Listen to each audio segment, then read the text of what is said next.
യാക്കോബായ സഭയുടെ പുതിയ ശ്രേഷ്ഠ കാതോലിക്ക ബാവയായി ജോസഫ് മാർ ഗ്രിഗോറിയസിന്റെ സ്ഥാനാരോഹണ ചടങ്ങ് ഇന്ന് നടക്കും. ലബനോൻ തലസ്ഥാനമായ ബെയ്റൂത്തിലെ സെന്റ് മേരീസ് കത്തീഡ്രലിൽ ഇന്ത്യൻ സമയം രാത്രി 8:30 സ്ഥാനാരോഹണം.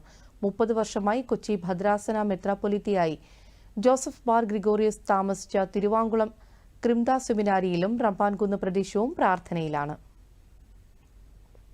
അത്രമാത്രം ജനമനസ്സുകളിൽ ഇടം പിടിച്ച ഒരു മഹാപുരോഹിതന തന്നെയാണ് അഭിമന്യ ഗ്രിഗോറിയോസ് തിരുമേനി. ഇന്ന് അഭിമന്യ തിരുമേനി സഭയുടെ യാക്കോബായ സുറിയാനി സഭയുടെ അമരക്കാരനായി ഇന്ന് വാഴിക്കപ്പെടുകയാണ്. ആ സന്തോഷം ഇന്ന് ലോകമൊക്കെയിലും സഭാ തലത്തിൽ അത് ഏറെ പ്രതീക്ഷയോടുകൂടി കാണുകയാണ്. ഏത് പ്രതിസന്ധിയിലും നാട്ടിലെ ഏതൊരാൾക്കും ജോസഫ് മാർ ഗ്രിഗോറിയസിനെ സമീപിക്കാമായിരുന്നു. അരമനയുടെ സമീപവാസിയായ യുവാവിന്റെ ഹൃദയം മാറ്റിവെക്കൽ ശസ്ത്രക്രിയ സഹായനിധിക്ക് അദ്ദേഹമാണ് നേതൃത്വം നൽകിയത്. കൊച്ചി ഭദ്രാസനത്തിൽ വൈദികർക്ക് പെൻഷൻ നൽകിയതും ജോർജ് മാർ ഗ്രിഗോറിയസിന്റെ കാലത്തായിരുന്നു.